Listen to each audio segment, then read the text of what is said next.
तो अपने कस्टमरों को आपस में फसाद डालने का ज़रिया मत बनाओ कि कभी किसी और का कदम जमने के बाद ना फिसल जावे तुमको इस सबब से कि तुम राय खुदा से मना हुए, तकलीफ भुगतना पड़े और तुमको बड़ा अजाब होगा।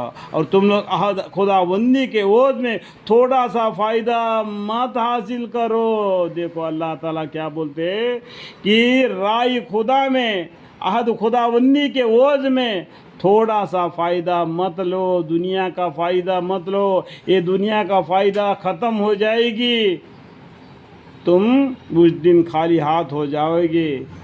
तो इसलिए अल्लाह ताला तुम्हें धमका रहे, डरा रहे, हिदायत दे रहे। और तुम लोग अहद खुदाबंदी के ओज़ में थोड़ा सा फ़ायदा मत हासिल करो। बस अल्लाह के पास की जो चीज़ें हैं वो तुम्हारे लिए बदर्जा बेहतर है अगर तुम समझना चाहो। इनकुन तुम तालमुन, ऐसे आयतें बहुत सी जगह पर कुरान में आए। क्या तुम समझते नहीं? क्या तुम सोचते नहीं? ऐ समझदारो, ऐ लोगो, क्या तुम देखते नहीं? इस तरीके से अल्लाह ताला हैंड्स दे के तुमको समझा रहे, बता रहे। अगर तुम समझना चाहो तो ये बात को समझो नहीं। और तुम लोग आद खुदाबंदी की वोज में थोड़ा सा फ़ायदा मत हासिल करो। बस अल्लाह के पास की जो चीज़ें हैं वह तुम्हारे लिए बदर्जा बेहतर है अगर तुम समझना चाहो। और जो कुछ तुम्हारे पास है वह ख़त्म हो जाएगा, जो कुछ हमारे पास है ख़त्म हो जाएगा। और जो कुछ अल्लाह के पास है वो दायम रहेगा, वो बढ़कर रहेगा, हर दिन बढ़ता चले जाएगा। अल्लाह के पास की जो चीज़ें हैं, हमारे पास जो चीज़ें हैं वो ख़त्म हो जाएगी। कुल्लु मन अलैहा फ़ानी व यबका वजहु रब्बिका ज़ुल जलाली वल इकराम। ये तुम्हारे माल तुम्हारे हाथ में जाता रहे या तो तुम मर जाओ, बहरहाल किसी हाल में ये दुनिया तुमसे छूट जाएगा। आखिरत में अल्लाह ही का रह जाएगा। वो अल्लाह ही की है, लिल्लाहि मा फी समावाति व मा फिल अर्ज़। और तुम्हारे हाथ में क्या आएगा? तुम खाली हाथ आ गया, खाली हाथ गया बोलते हैं दो लोग, झूठ बोलते हैं। क्या बोलते हैं? झूठ बोलते हैं। खाली हाथ आया, खाली हाथ गया। खाली हाथ नहीं गया, जाते वक्त तो दो लेके गया, दाहिने हाथ में वाले और बाएं हाथ पे आने वाले। आते वक्त तो खाली हाथ आया माँ के पेट से, जाते वक्त दुनिया में से दो चीज़ें लेके गया, दाहिना हाथ और बाएं हाथ, नाम आमद।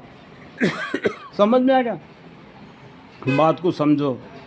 और जो लोग साबित कदम है हम उनके अच्छे कामों के वोज में, और जो कुछ तुम्हारे पास है वह ख़त्म हो जाएगा और जो कुछ अल्लाह के पास है वह दायम रहेगा। और जो लोग साबित कदम है हम उनके अच्छे कामों के वोज, उनका अजर उनको ज़रूर देंगे। नेकी का बदला नेकी देंगे, नेकी का बदला नेकी बढ़ाकर 10 गुना ज़्यादा करके देंगे, 10 गुना ज़्यादा करके देंगे।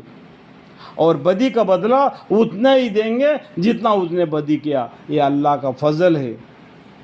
अल्लाह ताला गुनाह को मिटाते हैं और नेकी को बढ़ाते हैं। जो शख्स कोई नेक काम करेगा, कोहा मर्द हो या औरत, बशर्ते साहिब ईमान हो। औरत और मर्द को भी नेक काम करना, औरत और मर्द को भी नमाज की पाबंदी रहना। बहुत से लोग बोलते हैं जुमे की नमाज औरतों के लिए नहीं, ईद की नमाज औरतों के लिए नमाज नहीं। अरे भाई तुम कौन सी बात बोल रहे? अपने दिल लगी बात मत बनाओ। इसलिए बोलते हैं तुम खुद भी मना हो गया और दूसरों को भी मना करते हो। हर एक के ऊपर फ़र्ज़ है, जो जी जानवर है, जो इंसान है, उसके ऊपर जो फ़राइज़ है, ईमान, नमाज, रोज़ा, ज़कात, हज। फिर औरतें हज क्यों करते हैं भाई? औरतें क्यों रोज़ा रखते हैं? तो ये कहने वाले को ये जवाब देना चाहिए कि औरतों पर सब फ़र्ज़ है। जो शख्स कोई नेक काम करेगा, कहो मर्द हो या औरत, बशर्ते साहिब ईमान हो। ईमान का ताल्लुक़ रखता है अल्लाह ताला, दिखलाव का नहीं, ईमान। तो हम उस शख्स को बतलफ ज़िंदगी देंगे, बहुत ही लंबा ज़िंदगी देंगे, बतलफ ज़िंदगी देंगे, यानी जन्नत की ज़िंदगी। वह कोई मरेगा नहीं, हमेशा अमन में रहेगा और वहाँ पर मौत नहीं आएगी। जो दुनिया में मौत आ गई वही मौत है, death in the part of the one. मैंने ये किताब है, उसके अंदर 100 पेजियाँ है और उसके अंदर एक पेजी है मौत का और भी 99 पेजियाँ है। समझ में आ गया? ये मौत ही ख़त्म नहीं है, death one part of the life not end of the life. ठीक है, समझ में आ गया? जो शख्स कोई नेक काम करेगा, कहो मर्द हो या औरत, बशर्ते साहिब ईमान हो, तो हम उस शख्स को बतलफ ज़िंदगी देंगे और उनके अच्छे कामों के बोझ में उनका अजर देंगे। तो जब आप कुरान पढ़ाना चाहे, जब आप कुरान पढ़ना चाहिए, हम भी जब भी कुरान पढ़ना चाहे तो शैतान मर्दू से अल्लाह की पनाह मांग लिया करे, औज़ु बिल्लाहि मिनश शैतानिर रजीम करके कुरान को पकड़ लो, बिस्मिल्लाहिर्रहमानिर्रहीम बोल के कुरान को पढ़ना चाहिए।